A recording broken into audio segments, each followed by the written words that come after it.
This is Public Voice News with breaking news. আসসালামু আলাইকুম, আমি Afrin Sadia. Public voice news চ্যানেলে আপনাকে স্বাগত। শুরুতেই জানাবো আজকের গুরুত্বপূর্ণ আপডেট সংবাদগুলোর শিরোনাম। ভোটকেন্দ্রে কারা মোবাইল নিয়ে যেতে পারবেন, কারা পারবেন না। আসন্ন ত্রয়োদশ জাতীয় সংসদ নির্বাচন ও গণভোটকে কেন্দ্র করে ভোটকেন্দ্রে মোবাইল ফোন ব্যবহারের বিষয়ে নতুন এক প্রজ্ঞাপন জারি করেছে নির্বাচন কমিশন ইসি। আশুলিয়ায় ভোটকেন্দ্র দখল চেষ্টার অভিযোগ, বিএনপির ১৩ নেতাকর্মী আটক। ঢাকার আশুলিয়ায় ২টি ভোটকেন্দ্র দখলের চেষ্টার অভিযোগে বিএনপির ১৩ নেতাকর্মীকে আটক করেছে সেনাবাহিনী। পরে তাদের আশুলিয়া থানা পুলিশের কাছে হস্তান্তর করা হয়। বৃহস্পতিবার ১২ ফেব্রুয়ারি রাত ১২:৩০টার দিকে সেনাবাহিনীর টহল দল ধামসোনা ইউনিয়নের ৫ নম্বর ওয়ার্ডের নতুন নগর new model school and college ভোটকেন্দ্রে অভিযান চালিয়ে ৯ জনকে আটক করে। যশোরে ৬টি আসন, ৫টিতে জামায়াত বিএনপি, একটিতে ত্রিমুখী লড়াইয়ের আভাস। ত্রয়োদশ জাতীয় সংসদ নির্বাচন আজ। এবারে নির্বাচনে যশোরে ৬টি আসনে ৩৬ জন প্রার্থী প্রতিদ্বন্দ্বিতা করছেন।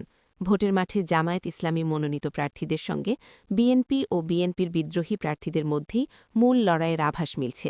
একটি আসনে ত্রিমুখী লড়াই হলেও বাকি ৫টিতে জামায়াত ও বিএনপির প্রার্থীরাই হবেন মূল প্রতিদ্বন্দ্বী। জয়পুরহাটে বিএনপির স্বতন্ত্র প্রার্থীর কর্মীদের সংঘর্ষে আহত ৯। জয়পুরহাটে বিএনপি ও স্বতন্ত্র প্রার্থীর নেতাকর্মীদের মধ্যে সংঘর্ষের খবর পাওয়া গেছে। এতে উভয় পক্ষের অন্তত ৯ জন আহত হয়েছেন। বুধবার ১১ ফেব্রুয়ারি জয়পুরহাট সরকারি কলেজের পেছনে পশ্চিম দিকের গেটের কাছে এ ঘটনা ঘটে। আহতদের জয়পুরহাটের ২৫০ শয্যা বিশিষ্ট জেনারেল হাসপাতালে ভর্তি করা হয়েছে। গোপালগঞ্জে নির্বাচনী কেন্দ্রের সামনে ককটেল বিস্ফোরণ। গোপালগঞ্জ ও টুঙ্গিপাড়ায় ২টি নির্বাচনী কেন্দ্রের সামনে ককটেল বিস্ফোরণের ঘটনা ঘটেছে। বিস্ফোরণে কোনো ক্ষয়ক্ষতি না হলেও ককটেলের বিকট শব্দে আতঙ্কের সৃষ্টি হয়। পুলিশের দাবি, আতঙ্ক সৃষ্টি করতে কেউ কোনো পটকা জাতীয় দ্রব্য দূর থেকে ছুঁড়ে মেরেছে। বুধবার ১১ ফেব্রুয়ারি সন্ধ্যা ৮:৩০টার দিকে গোপালগঞ্জ শহরের বিনাপানি সরকারি প্রাথমিক বিদ্যালয় কেন্দ্রের সামনে এবং রাত ৮টার দিকে টুঙ্গিপাড়া উপজেলার গোপালপুর ইউনিয়নের গুয়াদানা সিলনা বিন্দুবাসিনী উচ্চ বিদ্যালয় কেন্দ্রের গেটের সামনে এ ঘটনা ঘটে।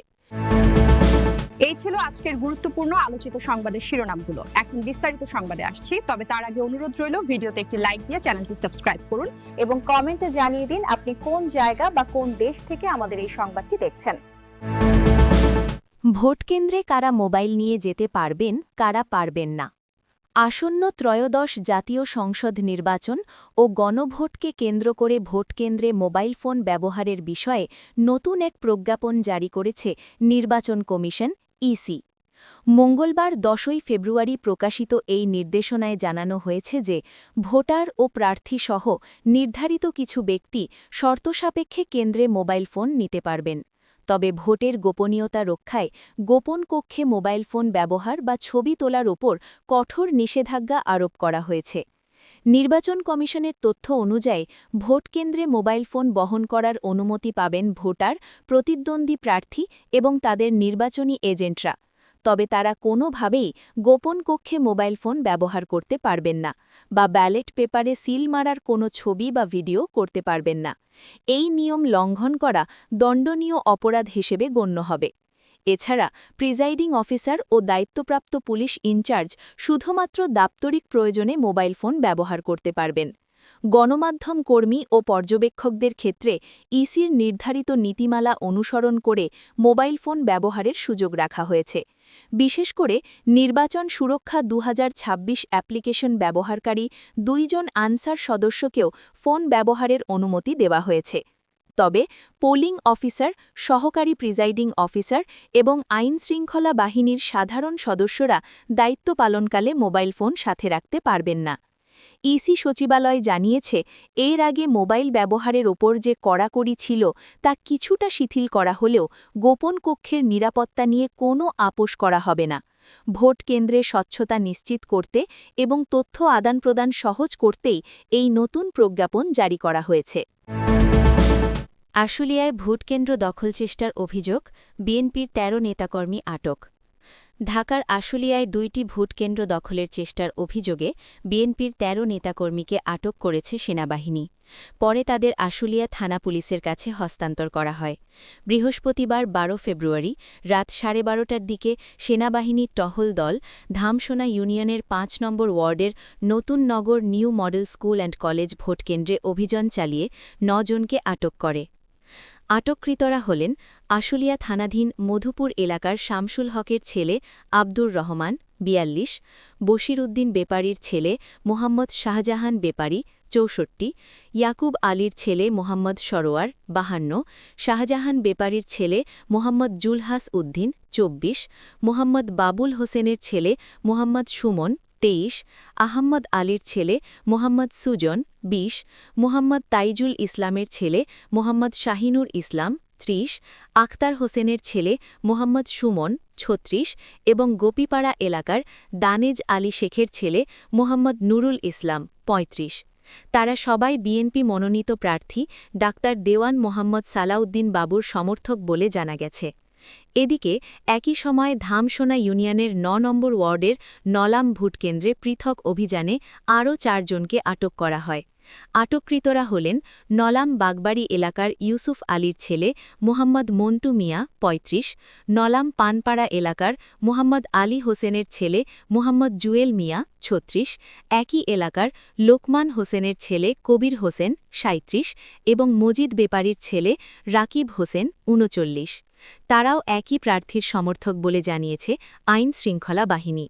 এ ব্যাপারে জানতে চাইলে আশুলিয়া থানার duty officer SI Simon Sheikh গণমাধ্যমকে বলেন, সেনাবাহিনী রাতেই ১৩ জনকে আটক করে থানায় হস্তান্তর করেছে। বর্তমানে তারা থানা হেফাজতে রয়েছে।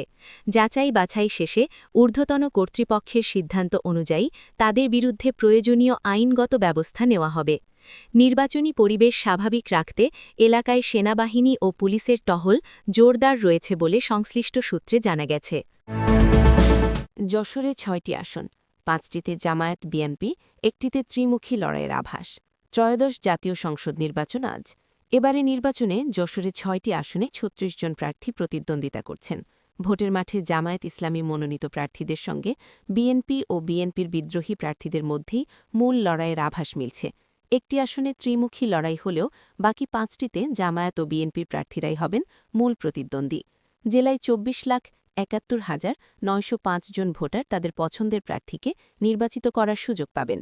ভোটাররা বলছেন, দীর্ঘদিনের মিত্র দুই দল এবার মুখোমুখি হয়েছে।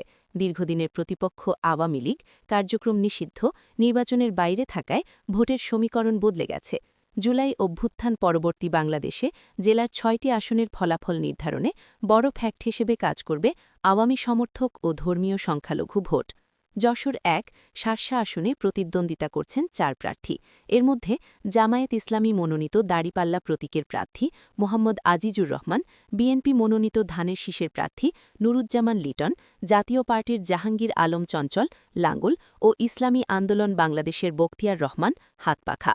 এ আসনে জামায়াত ইসলামীর প্রার্থীর সঙ্গে বিএনপির প্রার্থীর মূল লড়াই হওয়ার সম্ভাবনা রয়েছে। যশোর ২ ঝিকরগাছা চৌগাছা আসনে লড়ছেন ৮ প্রার্থী।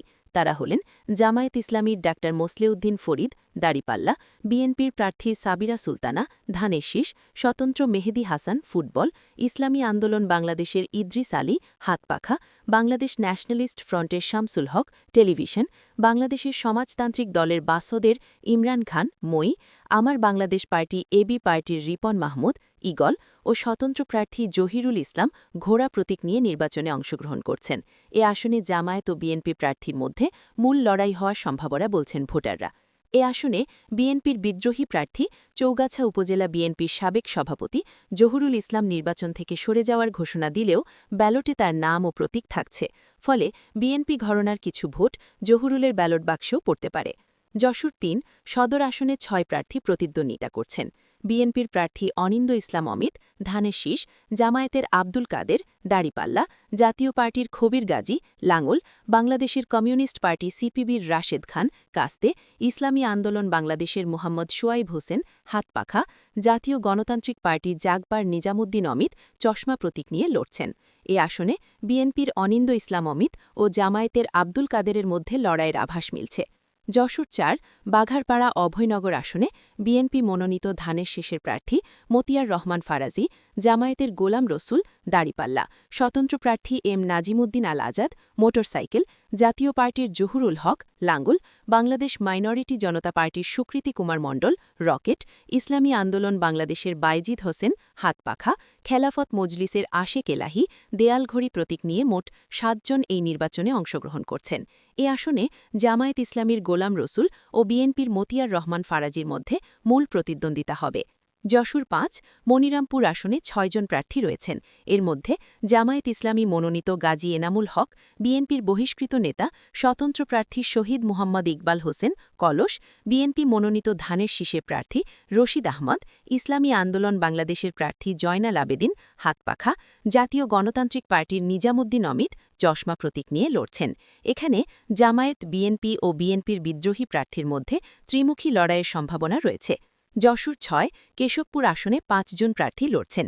তারা হলেন জামায়াত ইসলামীর মোক্তার আলী দাড়িপাল্লা, বিএনপির আবুল হোসেন আজাদ ধানের শীষ, জাতীয় পার্টির জিএম হাসান লাঙ্গল, ইসলামী আন্দোলন বাংলাদেশের শহীদুল ইসলাম হাতপাখা, আমার বাংলাদেশ পার্টি এবি পার্টির প্রার্থী মাহমুদ হাসান ঈগল প্রতীক নিয়ে লড়ছেন। এ আসনে জামায়াত ও বিএনপি প্রার্থীর মধ্যে হাড্ডাহাড্ডি লড়াইয়ের সম্ভাবনা কথা বলছেন ভোটাররা। জয়পুরহাটে বিএনপির স্বতন্ত্র প্রার্থীর কর্মীদের সংঘর্ষে আহত ৯। জয়পুরহাটে বিএনপি ও স্বতন্ত্র প্রার্থীর নেতাকর্মীদের মধ্যে সংঘর্ষের খবর পাওয়া গেছে। এতে উভয় পক্ষের অন্তত ৯ জন আহত হয়েছেন। বুধবার ১১ ফেব্রুয়ারি জয়পুরহাট সরকারি কলেজের পেছনে পশ্চিম দিকের গেটের কাছে এ ঘটনা ঘটে। আহতদের জয়পুরহাটের ২৫০ শয্যা বিশিষ্ট জেনারেল হাসপাতালে ভর্তি করা হয়েছে। পুলিশ ও প্রত্যক্ষদর্শীরা জানান, বুধবার বিকাল ৪:৩০টার দিকে জয়পুরহাট ১ সদর ও পাঁচবিবি আসনের ঘোড়ামার্কা প্রতীকের স্বতন্ত্র প্রার্থী সাবেকুন নাহার শিখা তার লোকজন নিয়ে জয়পুরহাট সরকারি কলেজ এলাকায় যান। সেখানে বিএনপি মনোনীত প্রার্থী মাসুদ রানা প্রধানের ধানের শীষের কর্মীদের সঙ্গে সংঘর্ষ হয়। এতে উভয় পক্ষের ৯ জন আহত হন। আহতরা হলেন নবরকান্দার আল হামজা ৩১, জেলা সদরের তানজিদ ২৯, সোহাগ ২৪, রোহান ২৬ ও আবদুল্লাহ ২৬। পাঁচবিবি উপজেলার দানেজপুর এলাকার তৌফিক হোসেন ২৭, জয়পুরহাট পৌরশহরের তাজুর মোড় এলাকার রোমান হোসেন ৩৯, শান্তিনগর মহল্লার রাজীব হোসেন ৪১ ও আল আমিন ৩৬। এ ব্যাপারে জানতে চাইলে স্বতন্ত্র প্রার্থী সাবেকুন নাহার অভিযোগ করে জানান, কয়েকজন স্বজন ও কর্মীকে সঙ্গে নিয়ে তিনি জয়পুরহাট সরকারি কলেজ কেন্দ্রে বুথ দেখতে যাবার সময় কলেজ গেটে ধানের শীষের প্রার্থীর কর্মী সমর্থকরা তাকে বাধা দেয় এবং তারা তাকে হেনস্থা করে। এ সময় তার পক্ষের লোকজন তাকে উদ্ধার করতে গেলে বিএনপি প্রার্থীর লোকজন তাদের ওপর হামলা করে। হামলায় তার দেবরসহ কর্মীরা গুরুতর আহত হন। এ বিষয়ে পাল্টা অভিযোগ করে বিএনপি মনোনীত প্রার্থী মাসুদ রানা প্রধানের ছোট ভাই জেলা ছাত্রদল সভাপতি মামুনুর রশিদ প্রধান বলেন, সাবেকুন নাহার ফরিদপুর জেলা থেকে বহিরাগতদের নিয়ে এসে এলাকায় টাকা দিয়ে ভোট কিনছিলেন। বিষয়টি জানতে পেরে তাদের কর্মী ও স্থানীয় জনতা বাধা দেয়। এ সময় তার পক্ষের বহিরাগত সন্ত্রাসীরা তাদের কর্মী সমর্থকদের ওপর হামলা ও মারধর করে। এতে তাদের কয়েকজন কর্মী আহত হন। জয়পুরহাট জেনারেল হাসপাতালের তত্ত্বাবধায়ক ডা রাশেদ মোবারক জুয়েল বলেন, আহতদের প্রাথমিক চিকিৎসা দেওয়া হয়েছে। তারা সবাই এখন আশঙ্কামুক্ত রয়েছেন। জয়পুরহাট সদর থানার ওসি আনিসুর রহমান বলেন, ঘটনা শুনেছি, এ ব্যাপারে এখনও কোনো অভিযোগ পাওয়া যায়নি। গোপালগঞ্জে নির্বাচনী কেন্দ্রের সামনে ককটেল বিস্ফোরণ। গোপালগঞ্জ ও টুঙ্গিপাড়ায় ২টি নির্বাচনী কেন্দ্রের সামনে ককটেল বিস্ফোরণের ঘটনা ঘটেছে। বিস্ফোরণে কোনো ক্ষয়ক্ষতি না হলেও ককটেলের বিকট শব্দে আতঙ্কের সৃষ্টি হয়। পুলিশের দাবি, আতঙ্ক সৃষ্টি করতে কেউ কোনো পটকা জাতীয় দ্রব্য দূর থেকে ছুঁড়ে মেরেছে। বুধবার ১১ ফেব্রুয়ারি সন্ধ্যা ৮:৩০টার দিকে গোপালগঞ্জ শহরের বিনাপানি সরকারি প্রাথমিক বিদ্যালয় কেন্দ্রের সামনে এবং রাত ৮টার দিকে টুঙ্গিপাড়া উপজেলার গোপালপুর ইউনিয়নের গুয়াদানা সিলনা বিন্দুবাসিনী উচ্চ বিদ্যালয় কেন্দ্রের গেটের সামনে এ ঘটনা ঘটে। সরকারি বিনাপানি সরকারি প্রাথমিক বিদ্যালয়ের প্রিজাইডিং অফিসার রামপ্রসাদ সরকার বলেন, রাত ৮:৩০টার দিকে কেন্দ্রের বাইরে বিকট শব্দ হয়। ধারণা করছি আতঙ্ক সৃষ্টির জন্য কেউ হয়তো ককটেল নিক্ষেপ করেছে। এতে আমাদের কোনো ক্ষয়ক্ষতি হয়নি। তাৎক্ষণিক বিষয়টি ভ্রাম্যমাণ টিমকে জানালে তারা ঘটনাস্থল পরিদর্শন করেছেন। পরিস্থিতি এখন স্বাভাবিক রয়েছে। অপরদিকে টুঙ্গিপাড়ার গোপালপুর ইউনিয়নের ভ্রাম্যমাণ ডিউটি টিমের প্রধান পরিদর্শক ওসি শহীদুল ইসলাম বলেন, নির্বাচনে আতঙ্ক আতঙ্ক সৃষ্টি করতে রাত 8:30টার দিকে দূর থেকে কেন্দ্রের সামনে কেউ পটকা জাতীয় দ্রব্য ছুঁড়ে মেরেছে। এতে কোনো ক্ষয়ক্ষতি না হলেও কিছুটা শব্দ ও ধোঁয়া বের হয়েছে। সঙ্গে সঙ্গেই সেনাবাহিনী ও পুলিশের ভ্রাম্যমাণ টিম ঘটনাস্থল পরিদর্শন করেছে। ঘটনাস্থলে তল্লাশি চালিয়ে শুধুমাত্র কিছুটা লাল জাতীয় টেপ পাওয়া গেছে। তিনি আরও বলেন, তবে বর্তমানে পরিস্থিতি স্বাভাবিক ও পুলিশের নিয়ন্ত্রণ রয়েছে। গোপালপুর ওই কেন্দ্রের সামনে পুলিশের ভ্রাম্যমাণ টিম বিভিন্ন যানবাহন থামিয়ে তল্লাশি অভিযান করছে। এছাড়া সন্দেহভাজন কোনো ব্যক্তি দেখলে তাদেরও তল্লাশি করা হচ্ছে।